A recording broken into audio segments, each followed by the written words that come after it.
It was a cold, gray Tuesday in New York City. The kind of day that made people pull their coats tighter and their hearts closer. Jack Reynolds, a 38-year-old software engineer, sat alone at his usual corner table in a modest diner near 6th Avenue. It wasn't much, formica tables, checkered floors, and the smell of old coffee, but it was familiar. Predictable. Safe. Jack was a man of habit. He came in every morning, ordered scrambled eggs and toast, and stared blankly at the world outside the foggy window. He wasn't bitter, just detached. Life had dulled him. His wife had passed 2 years ago, and though time moved forward, his spirit hadn't quite caught up. That morning, something unusual caught his eye. A teenage girl, no older than 17, stood just outside the diner window. Her hoodie was damp from the drizzle, her jeans tattered at the knees. She looked hungry.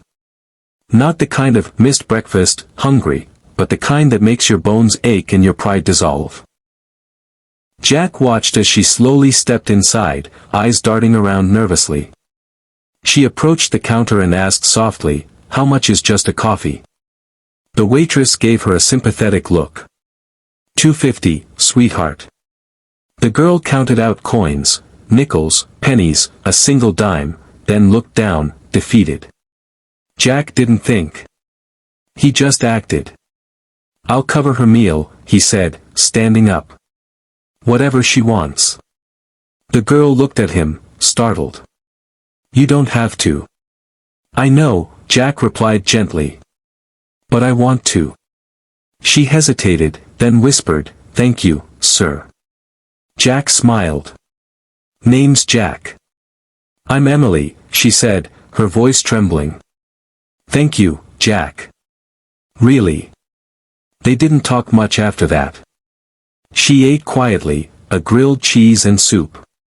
Before leaving, she approached his table again. "I won't forget this," she said, eyes glossy. Jack nodded, thinking little of it. He'd done his good deed. That was that. 3 days later, Jack got a call from a number he didn't recognize. "Mr. Jack Reynolds?" said a professional voice. "Yes. This is Deborah Collins. I'm an executive assistant for Dr. Nathaniel Harper, the CEO of Novatech Foundation. We'd like to schedule a meeting." Jack blinked. "I think you have the wrong person." "No, sir. Dr. Harper insists. He said it's about a recent act of kindness." Still confused but intrigued, Jack agreed to meet. That Friday, he walked into a glass-walled high-rise in Manhattan and was escorted to a sprawling office overlooking the city.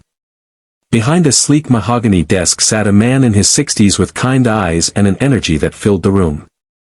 "Jack Reynolds," the man said, standing to shake his hand. "You helped my granddaughter." Jack froze. "Emily?" The man nodded. "Emily has had a rough year. Her mother, my daughter, died last spring. Emily ran away, and we've been searching for her ever since. She refused to come home. Said she didn't trust anyone. But then, a stranger bought her a meal and treated her like she mattered. That stranger was you." Jack sat in stunned silence. "She called me the next day," Dr. Harper continued, smiling. "She said she met someone kind. That not everyone was cruel. She came home. She's safe now." Jack swallowed hard, his heart thudding. "I wanted to thank you," the man added. "But more than that, I want to offer you something." Jack shook his head. "No, sir. I didn't do it for anything in return." "I know," Dr. Harper replied. "That's exactly why you deserve it." He handed Jack a folder. Inside was a grant proposal, an offer to fund any project or dream Jack had shelved over the years. A blank check to chase purpose. Jack stared at it, speechless. "You once built a non-profit platform for mental health support," Harper said. "It never took off, but Emily mentioned you told her about it. I think the world needs that Jack back." Jack felt a lump rise in his throat. He had spent years thinking the world had turned its back on him. And now, a moment of compassion. One grilled cheese sandwich was turning everything around. Months later, Liftline, Jack's mental health platform, launched with full backing from Novatech. It connected struggling individuals with affordable therapists and crisis coaches. Emily was the first official volunteer, sharing her story to help other teens. Jack wasn't just living again, he was healing. Giving. Feeling. In the end, he didn't just help Emily. She helped him remember who he was. Kindness doesn't just ripple, it echoes. One meal. One moment. One heart. You never know when a simple gesture can change not just a life, but yours too.